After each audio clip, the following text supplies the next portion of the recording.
안녕하세요. 주간전망대입니다. 금융시장의 다양한 이슈를 뉴스보다 핫하게, 리포트보다 쿨하게 짚어보겠습니다.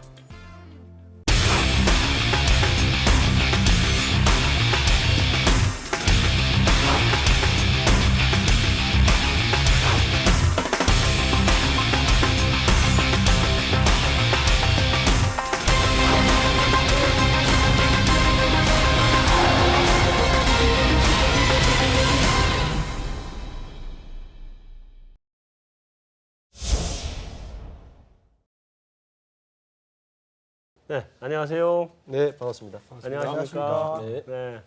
김문일 연구원.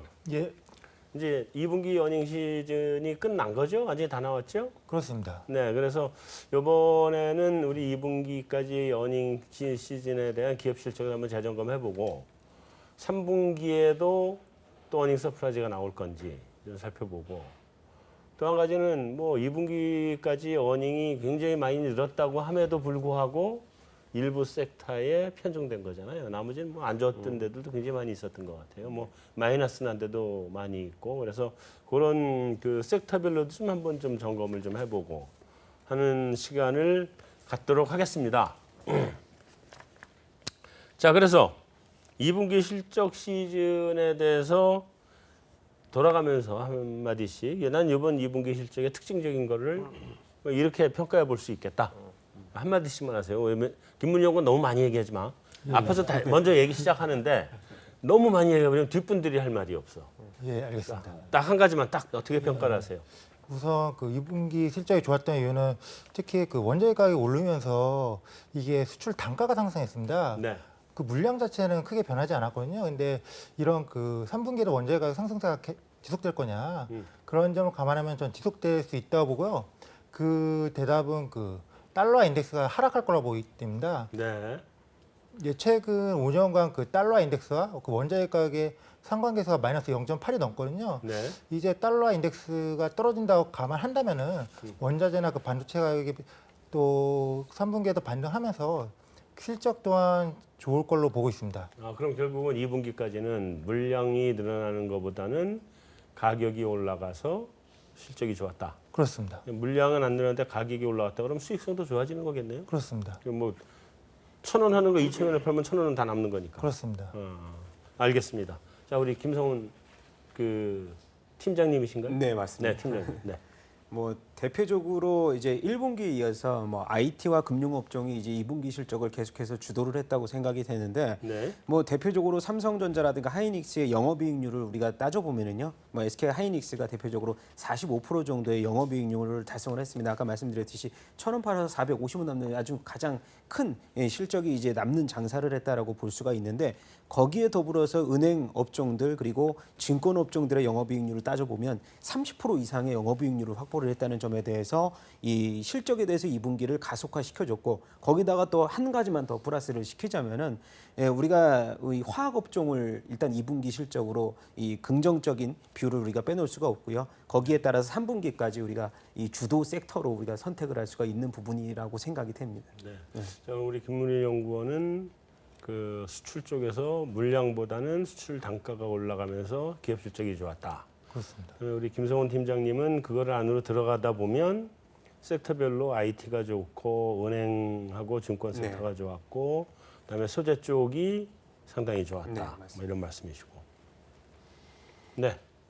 네. 말씀해 주시면 되겠습니다. 제가 볼 때는 이번 상반 실적을 써머리하면 네. 그 호불호가 분명했다. 왜냐하면 제 자체 연구소에서 500대 기업 매출 상위 500대 기업하고 30대 그룹 한 270개 계열사를 다 분석해봤더니 네. 일단 작년 전년도하고 비교를 하면요. 그러니까 우리가 작년을 좀 잊은 적이 있는데 작년이 어떻게 보면 최근 10년 사이에 처음 매출액이 준해예요. 최근 10년 사이에. 그래서 올해는 좋을 수밖에 없는 거죠. 전년과 비교하면. 근데 수익성을 좀 봐야 되는데 수익성은 분명히 호불호가 갈립니다. 네. 어떤 호불호가 갈리냐면 업종별 편차가 굉장히 심했고 그리고 그룹별 편차도 되게 심했습니다. 우리가 이제 IT 하기 때문에 실제 삼성전자와 하이닉스를 제외했을 때는 평균 수익률이 1% 이하로 떨어지거든요. 네. 제가 제외해서 통계를 내봤더니 그래서 너무 편중돼 있는 게 사실은 좀 우려가 스럽고 또 하나 우려스러운 거는 그 전통적으로 우리 그 나라의 주력이었던 중후장대 산업에서 너무 많이 몰락을 했다. 네. 그리고 금융업에서 잠깐 반짝한 좋은 실적이 있었는데 이게 과연 지속성이 있을까라는 건 좀 퀘스천이 좀 달리는 부분입니다. 그러니까 좋은 데도 있지만 좀 안 좋은 쪽이 중후장대 쪽이 많이 안 좋았다. 네. 이동원 이사님은 무슨 얘기를 보태고 싶으세요? 이제 셋이 다 얘기하고 나니까 다 할 말이 얘기하셔가지고. 없지. 그러니까 예상대로 들어왔다라고 생각하는 거고요. 뭐 편중될 수밖에 없었다고 저희는 생각을 하고 있었고요. 네. 작년 하반기부터 계속해서 저희는 IT와 금융업종에 대해서 초점을 맞춰야 된다는 얘기를 해왔었고요. 결국 이번 사이클 자체가 원래 다들 뭐 영업이익이 20% 정도 증가를 할 거고 순이익이 그것보다 더 증가를 할 거다라고 예상을 하고 있었기 때문에 실질적으로 이익이 이렇게 좋은데 뭐 당연히 저희는 뭐 주가가 지금 완전히 다 반영을 하지 않았다고 생각을 하고 있는 부분이 있고요. 또 중요한 부분은 아무래도 이제 이 IT 산업과 뭐 산업재 사이클과 여러 가지 사이클을 놓고 봤었을 때 과거 2000년도 사이클 또 그리고 과거 2008년도 사이클 이번 지금 또 사이클이 지금 오고 있는 건데 이 편중 현상이 오히려 더 심화될 수도 있다. 그래서 다들 편중 현상이 있기 때문에 시장이 좋지 않을 거다라고 생각하는 것보다는 저희가 생각하기에는 편중 현상이 더 심할 수도 있기 때문에 지금 다들 너무 좀 비관적으로 오히려 좋은 섹터들을 보고 계신 게 아닌가 하는 이런 생각도 가지고 있습니다. 좀 들어가서 보면 그룹별로 보면 삼성, 뭐 SK, LG 굉장히 좋았는데 네. LG도 저기 휴대전화 쪽이 굉장히 좋았죠, LG도. 아니죠. LG는 휴대전화는 역시나 뭐 실적 좋지. 아니 그러니까 네. 옛날에 나빴던 거에 비해서 굉장히 좋아지면서 뭐 어느 정도 실적이, 선방했다고 볼 수 있죠. 그렇게 된 네. 거죠. 예, 근데 예. 보면 다른 데는 뭐 현대차, 뭐 현대중공업 뭐 이런 등등 해가지고 그룹별로는 좀 많이 또 명암이 엇갈리는 것 같아요. 네, 그렇습니다. 뭐 대표적으로 잘 아시듯이 현대차는 네. 그 어떻게 보면 그 인프라가 늘 정도로 좀 상황이 좋지 않은 것 같은데 네. 영업이익이나 순이익 자체가 너무 떨어져 있었고 이제 중후장대 그룹인 현대중공업 네. 그다음에 뭐 대우조선행 역시나고 네.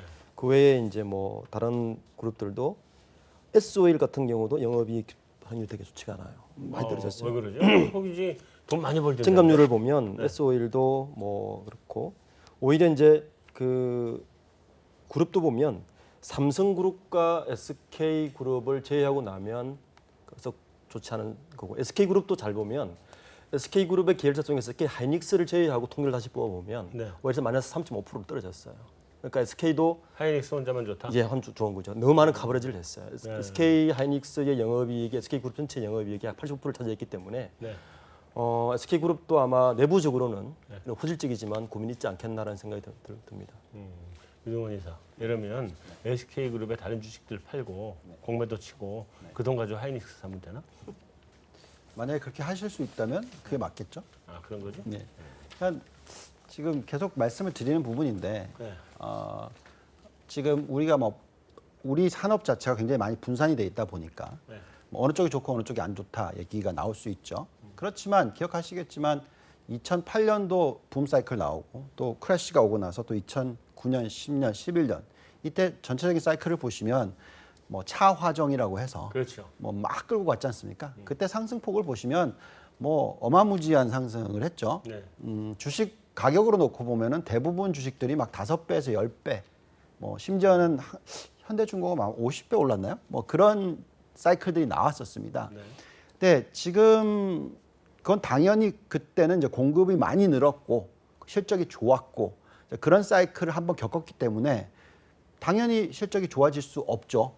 예를 들어서 유가가 지금 50달러에서 계속 유지가 되고 있는데 이게 100달러 가지 않는 이상 뭐 정유주 화학주들이 그렇게 좋지 않을 수도 있죠. 네. 그렇지만 굉장히 중요한 핵심 포인트는 우리나라의 기업 중에 35%의 이익을 차지하는 비중이 어디냐? IT라는 거죠. 네.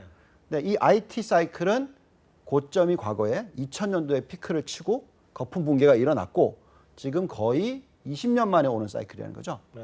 그렇다면 이 편중 현상이 여기서 끝날 것 같다고 생각이 들지 않고요. 그럼 더 심해진다? 더 심해진다고 생각하고 있습니다. 알겠습니다. 자, 우리 김성원 팀장님, 이제 굉장히 강력하게 네. 그 뭐 IT 중심이다. 네. 그다음에 일부 그룹만 좋고 뭐 중후장대는 나쁘다. 뭐 이런 강력한 주장이신데 네. 실제로 이번에 어닝 서프라이즈를 낸 데들을 보면 꼭 중후장대가 아닌 것만도 아닌 것 같아요. 중후장대 중에서도 어닝 서프라이즈 내는 데들이 나오잖아요. 네. 그 왜 그런 거예요, 도대체? 뭐 사실 이제 아까 말씀드렸듯이 뭐 삼성전자나 네. 하이닉스 기본적으로 저희가 알고 있는 이런 서플라이 체인들 말고 네. 대표적으로 이제 실적 부분에 있어서 어닝 서프라이즈라고 하면은 최근 들어서 뭐 삼성 SDI도 예상치보다 좀 잘 증가되는 나와. 곳에 대해서는 우리가 이 상반기보다는 네. 이제 하반기 가면 눈높이가 조금 더 높아질 거란 말이죠. 네. 그럼 삼성 SDI 같은 경우는 이 중소형 전지에서의 매출이 흑자 전환을 기록했다는 점에 우리가 주목해 볼 만한데 네. 그 점에서는 이 휴대폰 이 배터리 매출이 이제부터 흑자 전환으로 갤럭시 노트 8의 시발점으로 우리가 이 매출 증가폭을 더욱더 가속화시킬 수 있다라는 점도 플러스적인 요인이고요. 뭐 추가적으로 오늘도 이제 전기차 업종들이 이제 상승세를 좀 보였지만은 뭐 현대차 아까 전에도 이제 말씀을 드렸지만은 현대차가 지금 조금 뒤처지는 부분이 전기차의 그런 흐름들을 다른 이제 뭐 독일의 관련 이제 선두 기업들보다 좀 기술력이 뒤처진다는 부분에 대해서 앞으로의 1년, 2년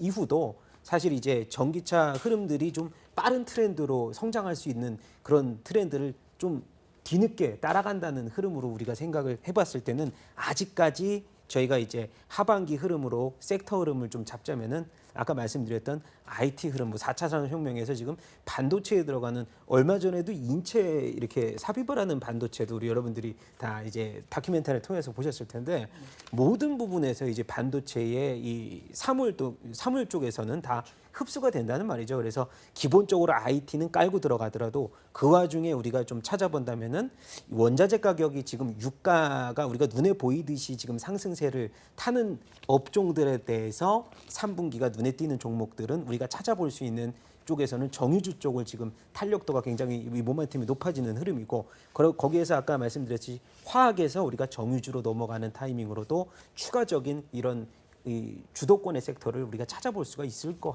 같습니다. 예. 저는 뭐 이렇게 두산 이런 데가 전형적으로 중후장대로 간 그룹이잖아요.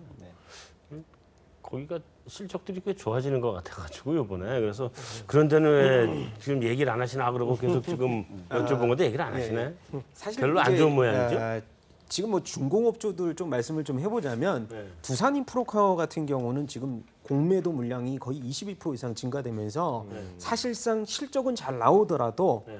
그러한 탄력도 면에서 한번 반등을 나오면은 차익 실험 매물들이 굉장히 많이 증가가 되고 있거든요. 근데 사실상 왜 이게 그러죠? 두산을 보면은 밥캡도 실적이 좋아진다 네네네. 그러고. 뭐 사실 이제 그룹주 내에 그런 차입금이라든가 그런 것들에 대해서 기업들의 밸류를 우리가 좀 프리미엄을 적게 준다라고 생각했을 때 그런 맥락으로 좀 접근을 해야 되는데 그러면 거기는 구조조정 다 끝나면 좀 올라가겠네요.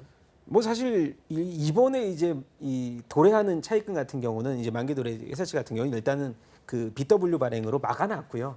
그래서 내년 정도를 봐야 되는데 사실 실적 부분은 저희가 의심할 필요는 사실 없을 것 같아요. 뭐 7월달에 이 중장기 굴삭기 시장 중국에서의 매출 여력도 전년 대비해서도 거의 200% 이상 증가가 됐거든요. 네, 맞습니다. 근데 뭐 사실상 제가 봤을 때는 이 중공업 업황을 전체적으로 따져봤을 때는 두산 인프라코어를 제외하고는 삼성중공업도 어닝이 전년 동기 대비해서도 20% 이상 감소가 되는 부분도 계속 나타났기 때문에 전체 업황 시황이 좀 금액적으로 별로 안 좋지 좋은 거다. 않다라는 거죠. 네. 그러니까 알겠습니다. 뭐 금액금으로 다 넘어가네. 이럴 때 하나 사놔야지. 자, 저 김문일 연구원. 예. 저는 그 아니 그거 말고 나 딴 거 물어볼게. 예. 삼성전자하고 하이닉스는 실적이 왜 저렇게 좋아요? 그 그 둘 가지고 우리 쭉 얘기하는데 도대체 얼마나 좋은 거예요? 삼성전자하고 하이닉스하고. 그 작년 대비 그 반도체 디램 가격이 100% 넘게 올랐습니다. 그래서 수급, 이제 일단 수급이 안 맞는 거네. 예, 그렇습니다. 그 반도체 같은 경우에는 아무래도 삼성전자에서 글로벌 물량이 많은 부분을 공급하기 때문에 네. 이 반도체 단가가 오르면은 또 수익이 늘어날 수뿐이 없거든요. 근데 이게 또 반도체뿐만 아니라 원자력이 거의 다 이게 그 바닥을 찍고 올라가는 형국이라서 특히 최근에는 이제 각국 중앙은행의 그 통화정책 정상화 기대가 커지고 있지 않습니까? 네. 그것 때문에 이제 올해 12월에 연준이 금리 올린다고 해도 그건 이미 반영된 거고 일본은행하고 독일 같은 경우는 아직 장기 금리가 반영이 안 됐어요. 네. 그렇게 되면은 엔화하고 유로가 올라오면서 그 헤지펀드나 그 투자자들이 달러를 팔게 됩니다. 네. 그렇게 되면 어떻게 보면 원자재 자체를 달러로 결제하기 때문에 네. 원자율이 오를 수뿐이 없는 거죠. 근데 달러가 달러 예, 기준으로. 근데 과거 보면 이 원자재하고 뭐 반도체나 그런 소재 쪽에 같이 가거든요, 보통. 네. 그런 점을 감안하면 아직도 여력이 좀 내년 상반기까지는 남아 있지 않나 그렇게 보고 있습니다. 반도체 가격이 올라갈 여력이 여전히 예, 남아있다. 예, 그렇게 보고 있습니다. 저희가 이제 거시 경제로 보면 또 그런 부분이 이제 뭐 환율이나 이런 것들이 있을 수 있는데 네.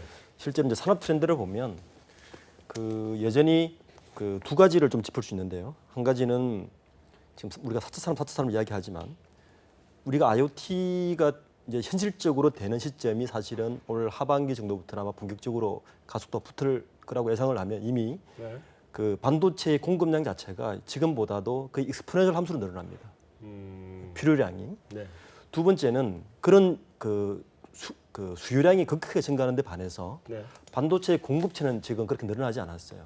거기다가 더 우리에게 호황이 좋은 시그널은 삼성전자와 하이닉스가 가지고 있는 마켓쉐어가 워낙 확고하고 반면에 도시바나 엘피다나 다른 쪽에서 갖고 있는 물량이 그렇게 많이 늘지가 않은 상태가 있고 또 하나는 삼성전자나 하이닉스가 이미 20나노 언더로 떨어지면서 실제 그 생산 코스트 이게 반도체 그 공정이라는 게요.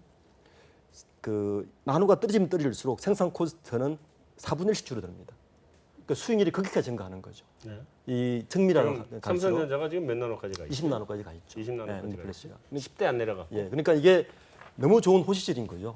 왜냐하면 수요량은 급증을 했고 코스트는 더 떨어져 있고 그리고 환율 좋고 그리고 공급책은 한정돼 있고 이런 호시절은 뭐 아까 말씀하셨처럼 한 반세기 만에 한번 나올까 말까 그런 호시절에 지금 호시절 우리가 있는 거죠. 네. 독일 키몬다가 억울하겠다 독일이. 키몬다 몇 년만 더 버텼으면 지금 살아났을 텐데. 그렇죠? 지금 반도체 결국 치킨 게임이 끝난 상황이고요. 네. 근데 다들 뭐 수요 부분 말고 공급 부분에 대해서 얘기를 많이 하죠. 중국이 쫓아온다. 뭐 중국이 어마무지한 투자를 하겠다라고 얘기를 하고 있는데요. 사실 중국이 완전히 새로 깐다 그러면 제가 볼 때는 망할 확률이 거의 100%고요. 네. 그렇기 때문에 어떤 케이스가 나오게 되냐면 뭐 예를 들어서 미국에 있는 마이크론을 인수를 한다든지 뭐 아니면 뭐 일본 회사 인수를 한다든지 뭐 인피니언 인수를 한다든지 뭐 이런 식의 어떤 M&A적인 차원에서 들어올 가능성이 높아지고 있다는 거죠. 네. 그래서 그렇다면은 실질적으로 공급이 늘어나는 속도가 훨씬 수요 늘어나는 것보다 더딜 수밖에 없다는 거고요. 인텔 들어온다면 근데. 그러니까 들어오는데 네. 문제는 맨땅에 삽질을 하기 맨땅에 힘들다. 삽질할 수 있는 이 인더스트리가 아니라는 그렇죠. 거죠. 예. 그래서 저희가 판단하기에는 이 슈퍼 사이클이라는 게 반세기 만에 오는 게 맞고요. 그리고 지금 이걸 이제 큰 그림하고 같이 비교를 해보면 보통 사람들이 어떤 기업이든 간에 투자를 하는데 과거 산업재 사이클은 당연히 부동산 가격이 올라가고 관련해서 설비 투자들이 많이 일어나고 뭐 그러다 보니까 철강 가격 뭐 이런 것들이 다 올라가는 이런 현상이 벌써 2008년, 2011년 겪었다는 거죠. 네. 이번에는 자꾸 이제 임금 상승률은 많이 올라가지 않고 이런 쪽의 투자는 굉장히 많이 늘어나고 결국 그러니까 생산성을 높이는 숫자가 나오다 보니까 결론적으로 이런 기업들의 마진이 계속 기하급수적으로 좋아진다는 거죠. 그래서 이번 사이클은 어떻게 보면 한국은 정말 너무 감사해야 되는 사이클이 지금 오고 있다. 그래서 그거에 대해서 너무 시장 자체나 아니면 한국 국민들이나 좀 너무 언더에스티메이션 하고 있는 것 같다. 근데 삼성전자 2분기가 영업이익이 14조, 그죠? 네. 3분기가 15조 간다 뭐 이런 소리가 들리다가 에이 그렇게 가겠냐 뭐 이런 얘기도 하고 뭐 지금 말도 안 된다 14조도 말이 안 되는 소리가 나왔는데 15조가 되겠냐 뭐 이런 얘기 나오는데 얼마 갈 것 같아요 3분기에? 그건 제가 정확하게 모르겠습니다만 네, 14조는 넘을 것 같아요. 14조만 된다 하더라도 네. 이게 왜 중요하냐면요. 네. 이 14조라는 게 영업이익률이 26%, 27%라는 거죠. 네. 근데 애플이 영업이익률이 25%입니다. 네. 근데 과거에 항상 애플을 더 많이 비싸게 쳐줬다는 거죠. 네. 그 이유는 왜냐? 수익률이 좋으니까. 소프트웨어 회사, 음. 뭐 수익률이 좋은 회사. 음. 근데 삼성전자는 하드웨어 회사, 음. 시크릿한 회사. 이렇기 때문에 디스카운트 줘야 된다. 음. 근데 계속 26%가 나와요. 음. 그러면 당연히 애플 갖고 똑같은 밸류에이션을 줘야 되겠죠. 애플이 한 $1,000 갔었죠. 저 지금 뭐 시가총액 따지면 삼성전자의 거의 뭐 3배까지는 아닌가요? 뭐 아무튼 그러니까 그렇다는 거죠. 그래서 결국은 지금 이 정도까지 시크릿컬이기 때문에 벌써부터 IT주에 대해서 관심을 털어야 된다라는 얘기를 하시는 분이 계시면 저는 절대 반대한다라는 말씀을 드리고 있죠. 알겠습니다. 하이닉스는 어떻게 보세요? 하이닉스가 지금 시가총액이 45조인가요? 뭐 아마 그 정도 되는데 네. 지금 뭐 올해 벌어들인 돈이 10조가 넘죠. 예. 그렇죠. 반기에? 올해 연간 단위로 계산하면 연간 단위로 예, 영업이익이? 예, 뭐 거의 11조 넘을 걸로 제가 알고 있습니다. 네. 그렇게 되면 뭐 PER이 지금 뭐 4배가 네 배네? 4배죠. 네. 근데 더 중요한 거는 이게 지속될 것 같다. 물론 그 보통 이런 얘기를 합니다. 뭐 메모리 쪽 관련된 회사들은 저 PER에 팔고 그렇죠. 고 PER에 사야 된다. 네. 왜 그런 얘기를 하냐면 이게 딥시클컬이기 때문에 그렇죠. 네. 경기가 워낙 경기 순환적이다 보니까. 근데 지금 실질적으로 보시면 삼성전자도 그렇고 하이닉스도 그렇고 네. 경기가 안 좋았을 때 이익 변동폭이 높기는 높지만 그래도 이익이 굉장히 많이 난다는 거죠. 그러니까 그만큼 한 단계 업그레이드가 됐다라고 판단이 되는 거고요. 이런 OP 마진 사이클이라면 뭐 지금 ROE가 거의 뭐 36%, 37%. 근데 PBR이 1.4배밖에 안 된다. 네. 이건 너무 저평가돼 있다는 거죠. 알겠습니다. 혹시 김문영군 SDI 좋아질지 얘기해 줄 수 있어요? 좋아져요? 예, 저는 그 좋을 것 같은데요. 이것도 어떻게 보면은 그 삼성 좀 원재 그 소재 산업을 약간 하지 않습니까? 네. 그런 점을 감안하면 지금 원자재 사이클이 반등하니까 좀 이익이 많이 나지 않을까. 뒤따라서 예, 예. 그 휴대폰 많이 팔리고 뭐 이러고 그러면은 배터리도 많이 팔리고 이렇게 돼서. 그렇습니다. 그러면 사요? 아, 사는 것보다는 만약 가지고 있으면은 네. 그냥 보유하는 게 맞다고 사지 말고. 사는 것도 나쁘진 않다고 보는데요. 나 근데 지금 고민스러워요 지금. 예, 예. 나 지금 하이닉스 삼성전자 가야 되냐, SDR이 가야 되냐 지금 그 고민하고 있는 거거든. 뭐 확실하게 얘기 안 해도 돼요. 나중에 예. 끝나고 나한테만 조용히 얘기해 주면 돼. 자, 갤로트 팔이 나왔어요. 이거 좀 봐도 모르겠더라고. 네. 갤로트 가지고 뭐 설명을 하는데 이분이 영어로 설명을 하셔서 그런지 뭐 알아듣지도 못하겠고 그러자도 못 알아듣겠던데. 근데 얘기 들으면 이렇게 나오는 거 보면 이게 삼성이 지금 먼저 나온 거죠. LG하고 아이폰이 뒤따라 나오는 거고 이번에. 네, 뭐 그죠? 말하자면 LG 같은 경우는 이제 V30이 이제 추후에 이제 나오게 되고요. 네, 아이폰도 좀 있으면 뒤따라 나오고. 네, 네, 네. 뭐 9월 말에 이제 공개를 하게 되고 있습니다. 예. 네, 근데 누가 이길 것 같아요? 개인적으로는 삼성이 이기고 싶은 게 좋죠. 저희 국내 기업이고. 뭐 LG가 예. 이겨도 되잖아요, 이거는. 꼭 삼성만. LG는 가능성 면에서 좀 떨어지고? 제가 뭐 응원을 해줘도 사실 그 가능성이 많이 적습니다. 한 그래서 좀 3등 정도로. 네네. 뭐 그래서 제가 봤을 때는 일단 노트 8을 이제 공개를 했던 뭐 가장 특징을 보면 뭐 대면적화 네. 뭐 하나 그리고 이제 듀얼 카메라 요렇게만 저희가 핵심적으로 말씀을 드리겠고 뭐 S펜 같은 경우는 이제 그런 이 이미지 구현을 했을 때 뭐 이 흐름도가 이렇게 좀 좋아질 수 있다라고 하는데 저는 딱 두 가지만 이 긍정적으로 생각을 하는데 사실상 오늘과 같은 경우도 주가 흐름을 봤을 때 이런 삼성전자라든가 일부 대형주보다는 그 부품 관련된 종목들의 반등이 좋았거든요. 그렇겠죠. 예, 예. 뭐 크게 우리가 어렵게 생각할 필요 없이 이제 스마트폰 한 대를 팔았어요. 네. 근데 한 대에 카메라가 하나 들어가는 게 두 개가 들어갔습니다. 그러면 카메라의 매출량은 이제 우리가 핸드폰의 매출량은 같다고 치더라도 네. 같이 팔아도 두 두 대를 카메라 두 파는 개를 그렇죠. 판다. 두 개를 파는 양이에요. 그래서 사실상 삼성전자의 마켓쇼가 아이폰의 마켓쇼를 크게 잠식하지는 못할 거라는 거죠. 사실상 이제 이 아이폰 8이 10주년 기념폰이다 보니 거기에 잠재적인 유저들이 1,000명 이상이 지금 이 아이폰이 나오기만을 기다리고 있는 상황이라는 거죠. 그래서 네. 혁신적으로 우리 갤럭시 S8이 기능적인 면으로 압도한다고 하지 않으면 사실상은 잠재 유저는 사실 이 갤럭시보다는 아이폰 쪽에 제가 손을 조금 더 들어주고 싶은 마음입니다. 이제 아이폰 저는 좀 안타까운 부분이 좋아하시네. 있어요. 갤럭시를 보면 그 어떤 부분이 좀 아쉬우냐면 네. 우선 저는 이번에 노트 8의 첫 번째 그 숙명은 세븐에 대한 불식을 잠식시키는 게 첫 번째 숙명입니다. 네, 그렇죠. 그렇죠. 그래서 그런 면에서 과연 그것을 얼마큼 시장 내에서 신뢰성을 회복할까가 좀 첫 번째 관심 사항이고, 두 번째는 그 아이폰과 갤럭시의 제품 카테고리제이션이 조금씩 바뀌고 있어요. 이게 무슨 말이냐면 아이폰은 6나 5 이후에 이미 그 스마트폰이라는 게 그 애플 애들은 라이프의 일부분으로 들어가 있는 거예요. 네. 예, 그래서 그 아이폰에 들어가 있는 그 아이폰 마케팅 포인트를 절대 우리 같이 테크놀로지 두지 않습니다. 네. 라이프 사이클로 둬요.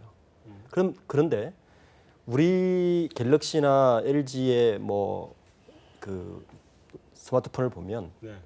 여전히 테크놀로지 스트롱 포인트를 강조를 하고 있어요. 그런 부분은 굉장히 안타까워요. 왜냐하면 우리나라 이 은폐 행사를 두고 국내 언론과 해외 언론을 보면 굉장히 극명해요. 국내 언론은 극찬을 하죠. 항상. 항상 뭐 언론 다 그래. 예, 뭐 아이폰에 대해서는 이렇게 디스를 좀 하고. 근데 저는 그것도 사실은 그 삼성 입장에서는 마이너스로 봐요.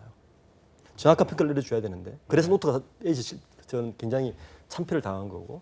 그런 면에서 굉장히 냉정하게 좀 볼 필요가 있는데, 저는 그런 부분에서는 삼성의 마케팅 포인트나 그 전략 자체가 좀 수정돼야 될 부분이 있지 않나 하는 생각이 듭니다. 이번에도 저 은폐 행사를 봤더니 고 사장께서 하는 말에 거의 80%가 테크놀로지 스트롱 포인트만 강조를 하고 그걸 있어요. 못 알아듣겠더라고요. 네.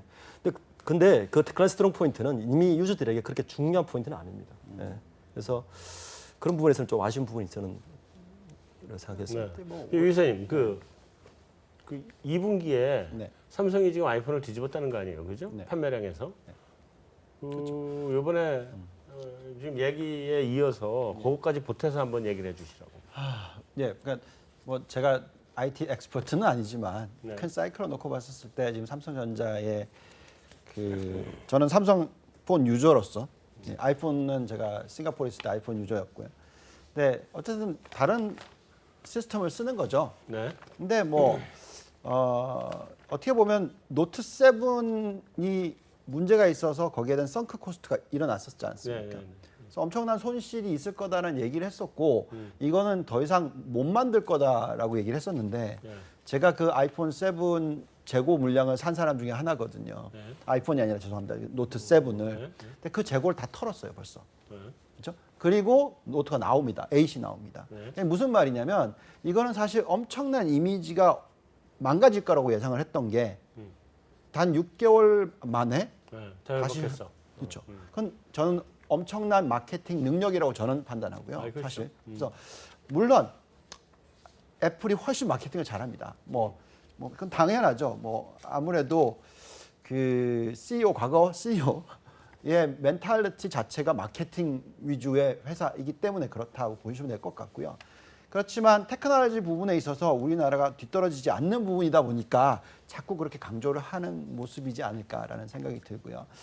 자, 뭐 그렇다고 해서 어쨌든 두 회사를 다 놓고 봤었을 때 우리가 지금 이 애플보다 더 달성을 했다고 하지만 어쨌든 거의 항상 경쟁을 할 것이고요. 하이엔드 쪽에서는 애플과 삼성폰 이 두 개가 거의 마켓시어의 대부분 차지하는 거니까요. 네. 그래서 서로 엎치락뒤치락하면서 경쟁하는 회사가 있는 것이 좋죠 오히려. 서로 좋죠. 예. 그래서 저는 뭐 누가 잘했다, 누가 못했다라고 얘기하기보다는 어쨌든 상대적으로 실수를 했는데 그거를 커버를 잘했기 때문에 저는 삼성에 대해서 점수를 좀 많이 주고 싶은 거죠. 네. 이번에 어쨌든 실적에는 많이 기여할 거다. 그렇죠. 그럼 삼성전자를 사라? 좀 아까 삼성 SDI, 아까 하이닉스, 전자. SDI보다는 이쪽 두 개가 더 나을 것 같습니다. 이쪽에서 나을 것 같아요? 네. 알겠어요. 하여튼 잘 참고하겠습니다. 자, 저는 근데 이번에 사실은 갤로트 소개하는 거를 영어로 이렇게 쫙 하는 거 이제 일부 봤죠.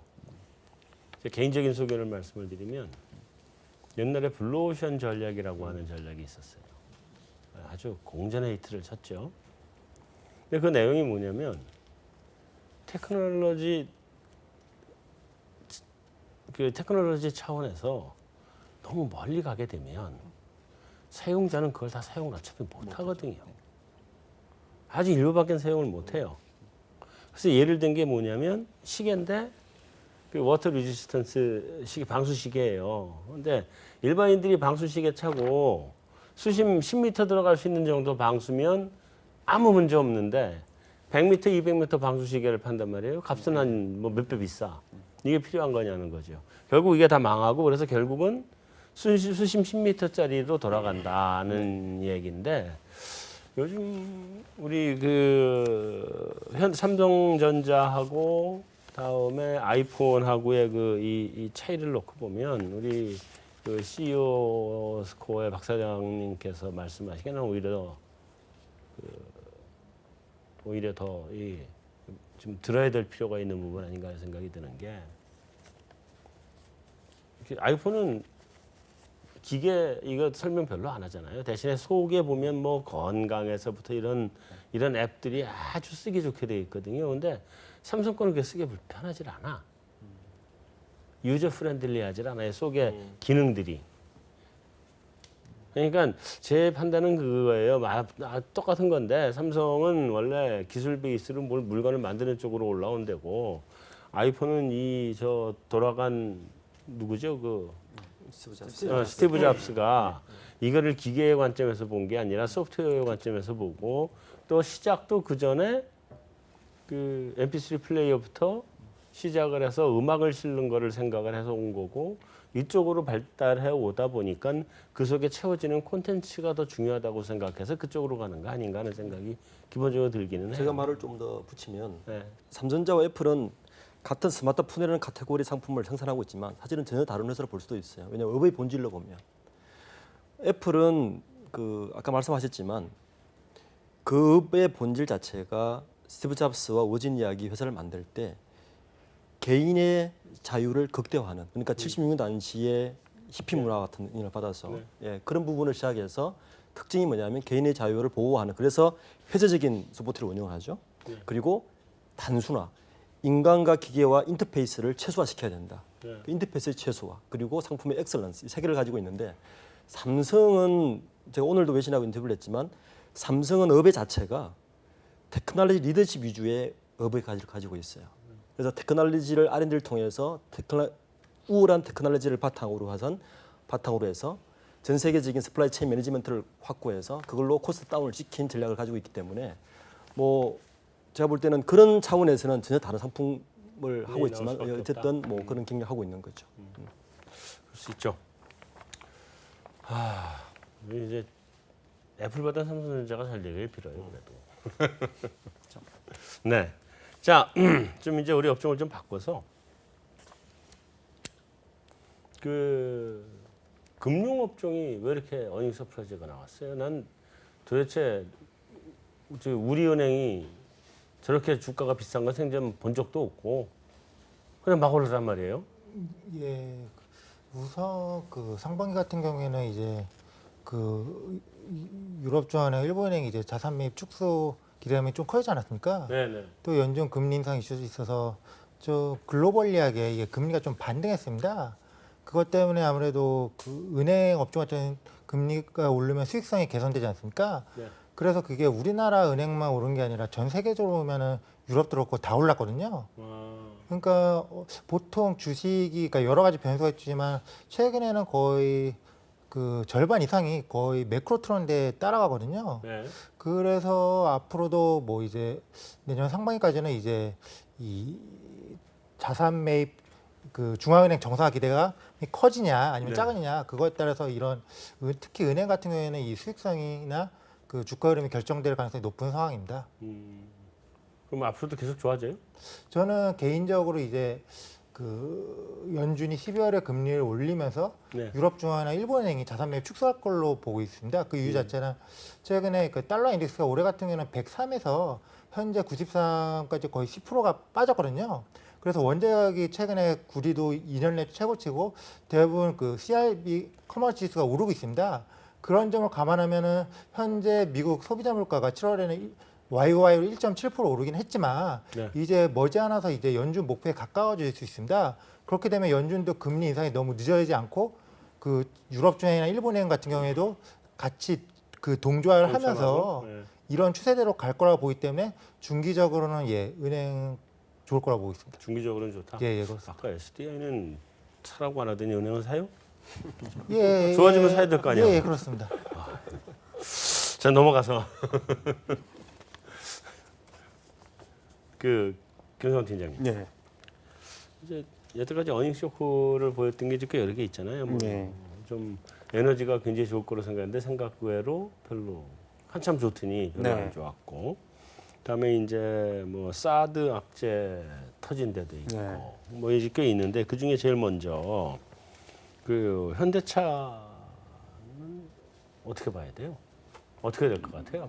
뭐 사실 이제 현대차 같은 경우도 우리가 이제 상반기만 놓고 봤을 때 네. 판매량을 제가 이제 봤더니 이 미국향 매출도 상대적으로 이제 7월 달 부분에서도 8% 이상이 감소가 됐고요. 근데 미국도? 예, 근데 제가 봤을 때는 뭐 가장 크게 여파가 있는 건 중국 중국이 예, 제일 중국 크고. 시장이죠. 근데 이제 그러한 타겟책을 보일 수 있을 만한 여건이 마련되기도 전에 뭐 통상 임금이라는 그러한 이 부분에서도 사실상 프리미엄을 어느 정도 제살 깎아먹기에 대한 그러한 리스크로 주가의 반등 여력은 굉장히 적어졌고, 오늘과 같은 경우도 사실 유동성이 돌 때 그 화장품 업종들이 반등을 나왔다는 것은 실적에 의한 반등은 아니거든요. 네. 그동안에 어느 정도 주가가 그 바닥권에서의 그러한 이 선선한 저평가됐다. 과정에서 저평가에서도 긍정적인 이슈로 작용할 수 있는 부분에서도 이러한 문제가 해결되지 않으면 사실상은 현대기아차의 수급은 3분기에도 실적에 대한 메리트도 없을 뿐더러 저가에 대한 메리트 프리미엄을 받기도 전에 사실상 이제 주가의 이 상승 부분을 반납하는 그런 계기가 될 수 있을 거고요. 뭐 아까 말씀드렸듯이 영업이익률이 한창 좋았을 때 우리 차화정 얘기를 우리 유동원 연구위원님이 말씀을 드렸지만은 그러한 이 사이클적인 면으로 봤을 때 우리가 통상 보통 이제 2009년부터 한 12년까지의 자동차 업종의 호황기를 누렸던 사이클이 돌아올 만한 주기를 제가 봤을 때는 올해부터 이제 이 상승 곡선은 전기차의 흐름에서 이제 탄력도가 높아질 것이다. 수소차도 그렇고요. 네. 현대차가 뭐 얼마 전에 이 수소 관련 SUV 차량을 이제 그 컴팩트카지만은 공개를 했는데 굉장히 라인업도 잘 빠져서 저 같은 경우는 기대감이 굉장히 높았었어요. 근데 하지만 이러한 일을 계기로 계속해서 기업의 프리미엄 가치가 깎인다면 제가 봤을 때는 이 중장기적인 사이클을 계속 미뤄야 되지 않나. 예, 그렇게 생각이 되고 있습니다.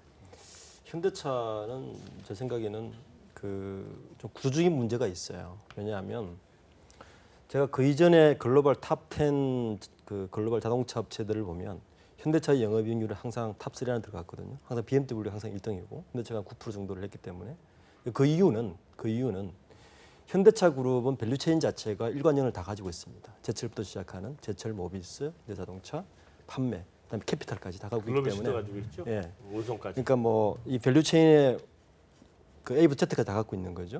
그게 그 당시에는 굉장히 좋은 그 인프라였죠. 그래서 좋은 영업이익률을 안겼습니다. 네. 근데 지금 그 같은 상황에서는 전체가 다 망가지는 거죠. 네. 예. 그래서 구조적으로 그 현대차가 놓친 부분은 아까 전기차도 부분 말씀하셨지만 현대차가 너무 수소차에 목을 매달았어요. 그 수소차 개발한 지 10년이 됐거든요. 오래됐죠. 예. 그 10년 사이에 현대차는 판단을 했을 겁니다. 아마 2020년 되면 전기 하이브리드는 끝나고 전기차에서 바로 수출 넘어갈 것이라고 했는데 그 타이밍을 제가 볼 때 더 큰 착오를 놓쳤고요. 그리고 나서는 하이브리드 전기차를 들어오지는 못한 거죠. 예.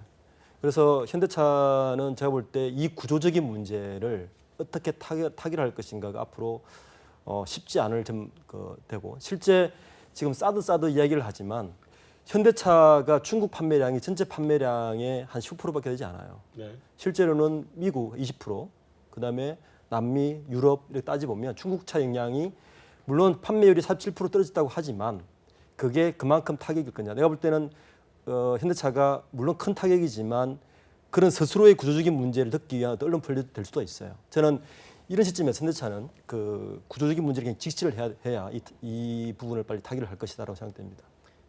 간단하게 설명을 할게요.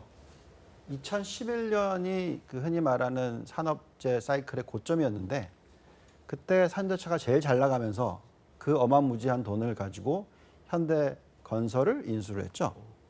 그리고 땅을 매입을 하죠. 그러니까 결국은 해야 될 때 돈을 쓴 게 아니라 잘못된 데 돈을 썼죠.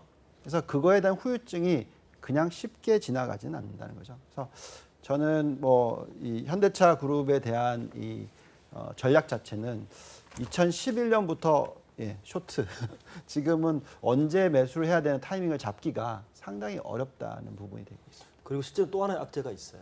이게 또 있어요? 예, 있어요. 이게 뭐냐 하면 큰일 났네. 그 김상조 공정위원장이 네. 이제 곧 이제 이번은 이재용 부장의 재판이 끝나고 나면 아마 본격적인 지금 대기업 그 집단 그 조사국 약 50명 되는 공정위 내에서 이번에 그 행자부에서 하고 기재부에서 허가를 받았단 말이에요. 그게 지금 9월부터 론칭을 합니다. 그 조직이. 그럼 1차 타깃이 어디냐? 현대차입니다. 김상조 위원장이 직접 이야기를 한 거예요. 현대차가 뭘 할 거냐? 지배 구조를 개선하겠다. 순환 출자를 해소하겠다. 사실 순환 출자 해소가 단순한 그 개인의 문제가 그 경영권의 문제가 아니라 사실은 주가에 상당히 영향을 미칩니다. 왜냐하면 현대모비스와 현대차와 현대제철 이 기아차 3사를 인적 분할을 해서 지주회사를 만들고 한다는데 그 상당한 돈이 들어가거든요. 아까 말씀하셨지만 현대차는 구조적인 문제를 해결하기 위해서 사실 R&D나 이런 비용에 막단 투자를 해야 돼요. 실제 R&D 비용을 보면 글로벌 탑 10 내에서 현대차의 R&D 비용은 매출 대비 꼴찌입니다. 현재도. 그래서 저는 현대차가 지금 이런 시점에 거기다가 그 경영권 승계 문제와 지배구조 문제까지 이 악재 겹쳐 있기 때문에 쉽지 않다. 굉장히 현대차에게는 중요한 시점이라고 생각됩니다. 큰일 났네. 이건 주가 얼마나 해요? 한 14만 원 해요? 아니죠. 제가 현대차. 좀 오래됐어요. 쳐다보지도 않는구나. 죄송합니다. 내가 상가 본 적 오나? 오질 않을 것 같네 얘기 들어보니까. 그냥 손절 쳐야 되겠네. 방법이 없습니다. 방법이. 현대차가 그래도 이제 우리 산업이나 또 이 벤처 코스닥 쪽에 있는 회사들까지 해가지고 미치는 파급력이 굉장히 큰 맞습니다. 회사라서 이 현대차가 빨리 살아나야 되는데 근데 지금 자동차하고 관련해서 다 전기차 하잖아요. 지금 전기차 시대 끝납니다. 전기차 오래 못 갑니다. 저는 그 일시적으로만 가는 무슨 거죠. 말씀인지 알고 있습니다. 그래서 이제 그 정말 도요타처럼 그 하이브리드 이런 거는 건너가기 위한 다리일 뿐이고 언젠가는 결국은 어딘가 딴 데를 가야 되는데 그 딴 데가 지금 보이는 데는 아무데도 없어요. 전 세계 어느 자동차에서도 없습니다. 그거는. 그래서 이제 그 부분은 어떻게 갈지는 뭐 모르겠다는 게 다들 생각이긴 한데 그 와중에 현대차가 말씀하실 때는 딴 데다 돈을 좀 써가지고 그것 때문에 지금 좀 디스되는 거고. 근데 뭐 지금 말씀하신 대로 전기차 테크놀로지가 뭐 어마무지하게 뭐 어려운 테크놀로지는 아니다. 그죠? 라고 얘기를 하고 있기 때문에 쉽죠, 그거는. 네, 그래서 뭐 집중을 잘 해서 뭐 잘 해결해 나가기를 정말 바라죠. 잘 해결할 겁니다. 그건 별 어려울 건 없어요. 근데 결국은 전기차로 갈 때 배터리를 갖다 댈 수 있느냐가 문제인데 배터리를 못 대거든요. 그래서 전기차로는 결국 못 갈 텐데 이제 좀 두고 봐야죠. 뭐. 어쨌든 자 화장품 얘기 좀 해보죠. 어느 분이 화장품 좀 여기 화장품 바르시는 분들이 없잖아 지금 그거 보니까. 이 나이 화장품 이것 쪽에 화장품 쪽하고 그다음에 저기 엘모 쇼핑 여기 집중적으로 담궈놓은 데 중에 하는데 이게 안 살아나요? 살아나요? 중국 사드 문제. 우선 저는 그 사드 문제가 빨리 해결되면 좋긴 한데요. 지금 우리나라 입장에서는 지금 중국이 원하는 건 사드를 배치를 안 하는 걸 원하는데 그게 쉽지 않을 것 같습니다. 왜냐하면은 만약 지금 물론 FTA 재협상 FTA 협상도 지금 뭐 저번에 발표된 게 없잖아요. 네. 그런 점을 감안하면은 이게 사드도 쉽게 해결이 안 되고 좀 이게 중기적인 이슈가 되지 않을까. 주기적인 이슈가 된다. 예, 그렇게 보고 있습니다. 그 화장품 시장은요. 그 보면 사실은 화장품의 마켓은 크게 세 개의 카테고리가 있어요. 네. 그러니까 하이엔드급, 우리가 소위 말하는 로레알이라든지 뭐 에스티로더라든지 하이엔드급 시장이 하나가 있고, 요즘은 이제 새로 그다음에 새롭게 성장하는 시장이 하나 있는데 그게 컴플렉스티 시장이라고 있어요. 그리고 그건 뭐죠? 예, 그러니까 제가 잘 몰라서. 그리고 이제 우리 로드샵 시장이 또 하나 있어요. 네, 그 네, 페이샵이라든지 로드샵 뭐 시장. 내추럴, H&B 이런 데 뭐, 들어가고 그렇죠. 그러는 거. 그러니까 사실은 우리나라가 그 아메리퍼시픽이나 일시한강에서 이 하이엔드 시장을 많이 공략을 했었어요. 네. 근데 그게 사실은 중국에서 성공한 것 같지만 우연히 제가 볼 때는 중국 시장이 열려서 돈을 많이 벌었어요. 지금까지는 네. 그 일생근이나 아모레가. 근데 그때 그 아모레 퍼시픽이나 일생근은 이 진정한 하이엔드 시장, 로레알이나 랑콤이나 에스티로더까지 갈 수 있는 시장을 확보를 해야 되는 기회가 있었어요. 네. 그런데 그걸 못 간 거죠, 결론적으로. 가기 전에 사드한테 맞았죠. 그렇죠. 예. 그런 와중에 지금 요즘 화장품 시장의 마켓을 보면 이 로드샵 시장도 죽어가고 있고 중국 애들이 안 도니까 네. 이제 컴플렉스 시장, 그러니까 하이엔드와 로드샵을 믹스한 이 시장이 오히려 커가고 있어요. 이게 무슨 말을 의미하냐면 시장 내에서 결국에는 아모레 퍼시픽이나 일생건이 하이엔드 시장에 본격 지지를 못했다는 시그널인 거죠. 네. 국내의 판도를 보면. 그래서 저는 이제 사드 문제 때문에 물론 지금 고초를 겪고 있지만 네. 결국에는 그 아모레 퍼시픽이나 LG 생건이 지속적으로 성장을 하려면 그 하이엔드 시장에서 경쟁을 해야 되거든요. 네. 근데 그쪽 시장에서 진입을 하지 못한 게 이제 아쉬움으로 남고, 네. 반대로 에스티로드나 그 로레알이나 이런 데 들어가는 대부분 화장품은 죄송하게도 우리나라 생산합니다. 네. 우리나라의 ODM 업체들이 다 생산을 해요. 네. 그 화장품은. 근데 기술력을 갖고 있다는 이야기죠. 네. 그건 마케팅의 문제인데 그 시장을 그렇게 호황일 때 열심히 해서 이제 진입을 해야 되는데 타이밍을 놓친 게 저는 가장 이제 아쉬운 부분이죠. 근데 사드 문제는 해결 안 나나요? 사드 문제는 이게 예를 들어서 사드를 배치하고 안 하고의 이미 문제는 저는 지났다고 봐요. 네. 왜냐하면 이미 중국은 이미 틀어진 거죠. 네. 예. 사드는 이미 배치된 거고 이미 틀어진 거기 때문에 저는 이 부분은 외교적으로 다른 방법으로 빨리 정부에서 풀어줘야 되는 문제입니다. 그 관계 개선은 될 수 있다. 저는 대주다 봅니다. 왜냐하면 중국에 또 우리나라가 필요한 부분이 있거든요. 네. 차라리 방산업체를 좀 사시는 게 좋지 않을까요? 그러면 이 화장품이나 뭐 롯데쇼핑이나 이런 거는 지금 가격이 정말 심하게 반토막 나게 부러졌는데 이게 다시 당분간은 회복할 가능성이 없어 보인다고 봐야 되는 것 같은데 어떻게든 이제 좀 잘 풀어져서 이것도 좀 회복이 돼야 될 텐데 말이에요.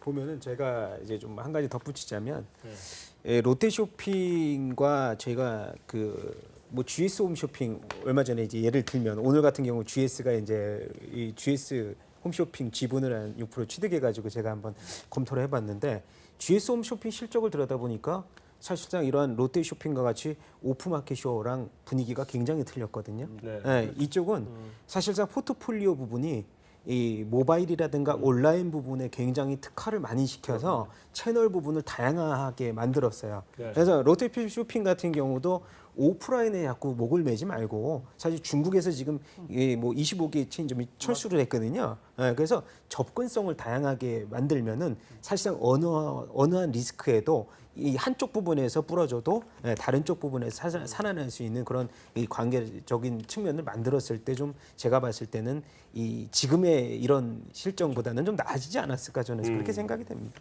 근데 뭐 이건 전 세계적으로 일어나는 뭐 트렌드라서 네, 네. 뭐 무점포 세일즈 비중이 미국도 거의 이제 11%, 12%까지 올라와 있고 거의 백화점도 좀 뭐 있으면 망할 거예요. 그리고 중국은 심지어는 뭐 거의 대부분이 다 온라인상에서 맞습니다. 네. 사고 팔고를 하니까 네. 뭐 워낙 비중이 높다 보니까 그래서 그런 걸 다 감안한다면 약간 전략을 바꿔야 되는 필요는 충분히 있을 것 같습니다. 주요 소비층이 지금은 뭐 저희가 이제 뭐 지금 아직까지 얼굴보다 좀 나이가 좀 어립니다 제가 30대와 40대의 주요 소비층을 보자면 지금 맞벌이 세대들이에요 제가 봤을 봤을 때는 그래서 어느 하나 뭐 치약이라든가 뭐 일부 필수 소비재를 사더라도 온라인의 가격대가 오프라인을 이기질 못해요. 네, 네.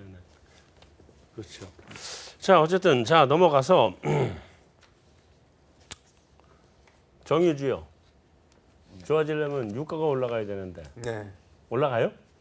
뭐 일단 뭐 최근의 유가 수준을 봤을 때 이제 작년 기준으로 이제 유가 수준 20달러 이 배럴에서 지금 배럴당 그 48달러, 7달러 수준까지 올라왔다는 부분. 근데 2분기 실적은 우리가 이 재고 손실로 봤을 때 유가가 고점에서 하락하는 부분에서는 좋아질 수 있는 2분기 실적은 당연히 아니었고요. 근데 최근 들어서 이제 아직까지 사우디아라비아라든가 감산에 대한 의지는 크지는 않지만 네. 최근에 재고 물량이 급격하게 이제 소비 개선이 이어지면서 이 뭐라 그럴까요? 이 마진율 개선이라든가요. 예, 그런 부분에 있어서는 3분기는 제가 봤을 때 2분기에 월등한 이 실적 부분에 있어서 긍정적인 평가를 계속해서 내려드릴 수 있는 부분이에요, 사실상. 그렇군요. 자, 그러면 이제 정합을 좀 해보면 IT 관련 섹터는 삼성전자, 하이닉스뿐만 아니라 거기에 반도체에 들어가는 장비 업체들까지 당분간 계속 좋다. 실적 개선이 좋아질 거다. 네. 다음에 또 중국 사다우 관련된 건 미안하지만 좀 더 기다려줘야 될 것 같다. 자동차는 돌파구를 너무 안 보여주고 있다. 언제 보여줄지 모르지만 보여줄 때가 뭐 하여튼 사야 되는 타이밍이다. 소재 뭐 이런 것들을 하고 유가 뭐 이런 것들은 뭐 소재는 지금 여전히 좋고 앞으로도 당분간 좋을 것 같고 근데 그 정유나 이런 것들은 좋아지기는 하겠지만 뭐 나빠지진 않고 조금 좋아질 거다. 뭐 이런 정도? 그죠? 뭐 일단 50달러, 40달러 수준의 이 셰일가스 물량과의 대체 물량과의 지금 싸움인데요. 그러니까. 네, 그렇게 봐야 급속도로 되겠죠. 좋아지지는 않을 거예요. 네. 자, 그럼 종합 정리는 다 된 것 같고 마지막에 이제 사실은 오늘 개별 종목들의 이슈하고 다르게 이제 잭슨 홀 연설 때문에 미국에서의 그 통화 정책에 대해서 뭔가 좀 다른 스탠스가 나오는 건가 하는 거 한번 좀 짚어봐야 될 것 같아요. 어떻게 봐요, 신문위원관? 아, 예, 저 같은 경우에는 우선 그 달러 인덱스가 지금 계속 떨어지고 있어서 원자재가 올라오고 있거든요. 네. 그래서 그 PC 지금 CPI 미국 CPI 같은 경우는 7월에 1.7% 전년 동월 대비 올랐고요. 네. 지금 PC는 1.4% 근처긴 한데 이 PC는 약간 변수가 바뀌면은 급격히 오를 때가 있거든요. 네. 그런 점을 감안하면 이제 연준이 금리 인상을 아주 느리게 할 수 있는 상황은 아닙니다. 다만 그리고 이제 최근에 트럼프가 달러 약세를 좋아하잖아요. 미국 네. 수출을 이끌기 위해서 그런 점을 감안하면은 그 지난 G20 회의 이후 그 달러 인덱스가 좀 계속 조정을 보였습니다. 네. 그래 지금 보이지는 않지만 압박을 할 수 있는 거죠. 유럽 중앙이나 일본은행을요. 그런 점을 감안하면 이제 물가도 점차 반등하고 있고 그렇게 되면 이제 방향성은 한 가지뿐이 없다고 생각합니다. 유럽 중앙이나 일본은행은 지금 장기 10년 금리 0%를 맞추고 있지만 네. 이걸 적어도 내년 상반기까지는 풀 수뿐이 없다고 있거든요. 네. 그렇게 되면 지금 미국 장기 금리에는 연준의 그 올해 말 한 해 인상 정도가 상당 부분 반영됐습니다. 근데 유럽 중앙 특히 일본 금리는 장기 눌러 있거든요. 그럼 이 장기 금리가 점차 튀면서 유로하고 엔화가 강세를 나타낼 수 있는 거죠. 네. 그래서 저는 이런 이슈 때문에 일본 증시를 좀 부정적으로 보고 있거든요. 네. 실제로 막 우리나라 올해 주식 코스피는 15% 넘게 급등하지 않았을까? 네. 일본은 오늘 보니까 1점 몇 프로뿐이 안 올랐더라고요. 그리고 앞으로도 이제 엔화 강세를 나타내면 오히려 그 아베에서 수익표가 커질 수 있고요. 네. 그러니까 점차 이제 물가 오르면서 각국 해외 점차 중앙은행들의 통화 정책 정상화가 진행될 수 있다고 보고 있습니다. 각국들이 다 미국뿐만이 아니라 그렇습니다. 저는 저 의견에 좀 약간 동의를 하기 어려운데요. 저는 어떻게 생각하고 있냐면 지금 달러 약세 구간이 나타나고 있기 때문에 미국 인플레이션 숫자가 낮게 나오는 게 맞죠. 네. 그래서 만약에 지금 말씀하신 대로 예를 들어서 달러 약세 계속 이어진다면 실질적으로 미국에서 연준에서 금리를 빠르게 올릴 이유가 없습니다. 근데 뭐 저는 오히려 만약 반대로 간다면 뭐 그럴 이유가 있을 것 같다고 생각을 하는 거고요. 자, 그다음에 지금 미국 쪽을 놓고 보시면은 저희가 인플레이션 프레셔를 주는 부분 중에서 가장 큰 핵심 중에 두 가지가 물가 상승률을 갖다가 도모하지 못한다는 부분이 있는데요. 그건 뭐냐면 아까 말했던 유가 부분은 뭐 제외를 하고요. 하나는 무점포 세일즈가 계속 늘어나고 있기 때문에 비중이 늘어나다 보니까 인플레이션 프레셔를 낮춰주는 효과가 있고요. 그다음에 임금 상승률이 지금 계속 치고 올라오지 못합니다. 이 스트럭처 자체가 계속적으로 뭐 IT가 뭐 어드밴스를 해서 그런지 모르겠지만 저임금 쪽의 인플레이먼트가 좋거든요. 네. 결국 괴리가 벌어지다 보니까 임금 상승률이 올라오지 않다 보니 인플레이션이 많이 치고 올라오지 못하고 있는 거죠. 그래서 이런 상황에서는 제가 볼 때 미 연준이 여기다 금리를 올릴 이유가 도대체 뭐가 있느냐라는 저는 생각이 들고요. 대신에 자산 축소를 하는 이유는 있죠. 왜냐? 장기 금리를 올리고 싶으니까. 장기 금리를 올려야지만 마진이 높아지고 은행권이 괜찮아지고 뭐 여유가 생기는 거죠. 그래서 자산 축소를 하면 당연히 장기 금리가 올라가기 때문에 그러한 정책은 쓸 거다. 그렇지만 연준 금리를 급격하게 올릴 이유가 없기 때문에 옛날에는 뭐 연간 단위로 75bp 뭐 1% 이렇게 올릴 거라 생각했는데 이제는 그 절반 수준이다. 저는 그렇게까지도 보고 있고요. 그다음에 예를 들어 다른 나라와 비교를 해보면 지금 이제는 어떤 경우가 되냐면 유럽 쪽에서 화가 났어요. 왜냐하면 우리는 지금 유로가 너무 절상이 됐다. 네. 그러니 우리 수출 경쟁력 잃고 있다. 이거 좀 어떻게 해라. 그러면 서로 어떻게 되냐면 계속적인 이징 팔러시를 가져가는 거죠. 왜냐하면 뭐 어떻게 보면 심지어는 통화 전쟁 얘기까지 나오니까. 네. 그래서 그렇다면 금리를 올릴 이유가 없어요. 자산 축소를 할 이유가 없는 거죠. 그래서 이런 상황이 계속 벌어지는 거죠. 그래서 지금 현재 상황에서는 저는 유동성이 생각보다도 굉장히 오랜 기간 동안 풍부한 상태가 유지가 될 수 있다라고 저희는 생각하고 있고요. 이런 환경이 암만 못해도 앞으로 6개월 간다. 그래서 정말 인플레이션 숫자가 크게 치고 올라오는 숫자가 나오지 않는 한 어느 중앙은행에서도 금리를 올리는 모습이나 뭐 통화 정책을 긴축하는 모습을 못 보일 거다 생각하고 있습니다. 사실은 돈 벌기 제일 좋은 장사가 유동성 장사가 제일 벌기 좋은. 네, 맞습니다. 무섭게 치고 올라가는 장사가 유동성 장사인데요. 그동안 우리 부동산 시장도 사실은 그런 모습이었고. 근데 문제는 이게 그 임금이 안 올라가는 게 이제 고용 시장에 슬랙이 있어서 안 올라가는 거고. 그래서 이 앞으로 당분간은 앞으로 계속 일자인지는 모르겠지만 당분간은 연준이 물가 상승률을 금리 인상의 그 지표로 볼 게 아니고 원래 이제 물가 상승률하고 고용 지표 두 가지 봤었잖아요. 근데 그렇게 볼 게 아니라 그냥 그 디플레이션 갭으로 봐야 된다. 그것만 가지고 금리를 결정해야 된다. 이런 얘기가 지금 요즘 물가를 무시해야 된다 이런 얘기가 나오는데 그런 의견에 대해서는 어떻게 생각하세요?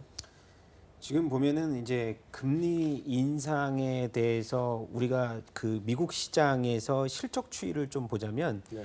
얼마 전에 의류주 쪽에서 큰 반등폭이 있었던 이제 실적 부분에서 그래서 소비 개선의 여력도는 있지만 이 미국 시장이 지금 밸류에이션이 지금 한 뭐 20배 정도에서 그런 이 국내 시장보다의 가파른 이런 버블에 대한 흐름에서 봤을 때 이 실업률이 지금 아직까지는 4.3% 정도로 네. 최저치를 지금 기록을 하고 있지만 정통적으로 이런 것들이 계속해서 이어질 만한 부분에서의 경제 개선은 아니다라는 흐름입니다. 제가 봤을 때는 그래서 전통적으로 이제 그 예전에 그 그린스펀 때도 그랬듯이 이 급격하게 금리 인상이나 잭슨 홀에 의해서 압박을 먼저 주면 기술주의 그런 버블이 크게 한번 무너졌던 적이 한번 있었어요. 그래서 이 아까 말씀드렸듯이 뭐 인플레이션 문제도 큰 흐름에서 맥락으로 봤을 때는 제가 봤을 때 금리 인상에 대한 흐름과 이런 이 자산 축소 이런 움직임은 좀 점진적인 흐름이 나타나지 않을까 이렇게 조심스럽게 저는